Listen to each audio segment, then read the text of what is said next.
മല. കുഞ്ഞിന്റെ പേര് മല. മണിയമ്പിള്ള രാജു എന്ന നടന്റെ മുഖം കാണുമ്പോൾ മലയാളികൾക്ക് ആദ്യം മനസ്സിൽ വരുന്നത് ഈ ഡയലോഗ് മിന്നാരത്തിലെ പാലയിൽ നിന്ന് വരുന്ന റീനയുടെ ഭർത്താവ് ലാസറിനെയുമാണ്. ഇന്നും മിന്നാരത്തിലെ മോഹൻലാലിന്റെയും മണിയമ്പിള്ള രാജുവിന്റെയും കോമ്പിനേഷൻ സീനുകൾ ആവർത്തിച്ച് കണ്ട് മലയാളികൾ ചിരിക്കാറുണ്ട്. നടൻ എന്നതിലുപരിയായി നിർമ്മാതാവായുമെല്ലാം തിളങ്ങിയിട്ടുള്ള താരം 4 പതിറ്റാണ്ടോളമായി മലയാള സിനിമയുടെ ഭാഗമാണ്. നായകൻ, സഹനടൻ, കൊമേഡിയൻ, വില്ലൻ തുടങ്ങി മണിയമ്പിള്ള രാജു ചെയ്യാത്ത കഥാപാത്രങ്ങളില്ല. 69കാരനായ താരത്തിന്റെ ഏറ്റവും പുതിയ ചിത്രങ്ങളും വീഡിയോയുമാണ് പ്രേക്ഷകർക്കിടയിൽ ചർച്ചയാകുന്നത്.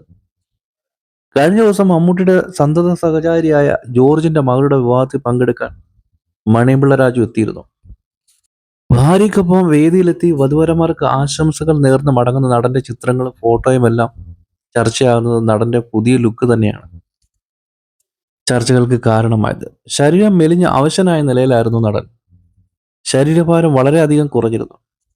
കവിളുകളും കൈകളും ക്ഷീണിച്ചിരുന്നു. ആദ്യമായാണ് ഇത്തരം ഒരു രൂപത്തിൽ നടനെ മലയാളികൾ കാണുന്നത്.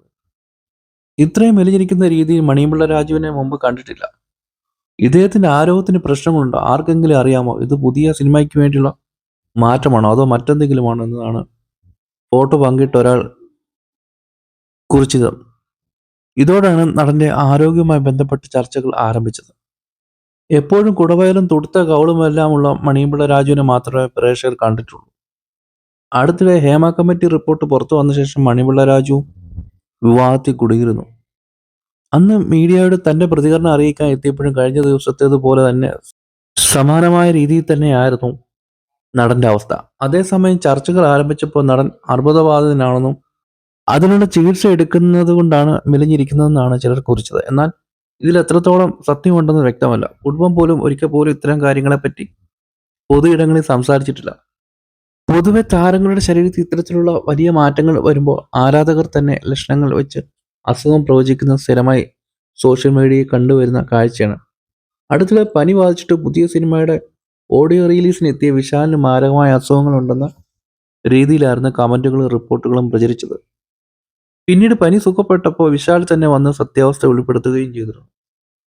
കോവിഡിന് പിന്നാലെ ന്യൂമോണിയ ബാധിച്ച് മരണത്തിനും ജീവനും ഇടയിലുള്ള നോൽപ്പാലത്തിലൂടെ നടക്കേണ്ടി വന്ന അവസ്ഥയും ഉണ്ടായതിനെക്കുറിച്ച് ഒരു വർഷം മുമ്പ് മണിയമ്പിള്ള രാജു തുറന്നു പറഞ്ഞിരുന്നു. രോഗത്തിന്റെ ഒരു ഘട്ടത്തിൽ നടന് ശബ്ദം പോലും നഷ്ടപ്പെട്ടിരുന്നു. കോവിഡ് രോഗം നൽകിയ ഏകാന്തതയും ശബ്ദം നഷ്ടപ്പെട്ടതിന്റെ വേദനയും ചേർന്നപ്പോൾ ആകെ വിഷമിച്ചു. മനസ്സ് ദുർബലമാകാതെ പിന്തുണച്ചത് ഡോക്ടർമാരായിരുന്നുവെന്ന് നടൻ പറഞ്ഞിട്ടുണ്ട്. പാലും പഴവുമാണ് അവസാനമായി മണിയമ്പിള്ള രാജു അഭിനയിച്ച് തിയേറ്ററുകളിലെത്തിയ സിനിമ. മണിയമ്പിള്ള രാജുവിന്റെ മകൻ നിരഞ്ജനൊക്കെ അഭിനയത്തിൽ സജീവമാണ്. മറുനാടൻ ഷാജൻ സ്കറിയ പറഞ്ഞത് മണിയമ്പിള്ള രാജുവിന് ക്യാൻസർ ആണെന്ന്, അതിന്റെ ചികിത്സയിലാണെന്നാണ് പറഞ്ഞത്. അദ്ദേഹം എത്രയും പെട്ടെന്ന് സുഖം പ്രാപിക്കട്ടെ, നല്ല ആരോഗ്യത്തോടെ തിരിച്ചു വരട്ടെ. ഒരുപാട് നമ്മളെ ചിരിപ്പിച്ചിട്ടുള്ള ഒരു നടനാണ് മണിയമ്പിള്ള രാജു.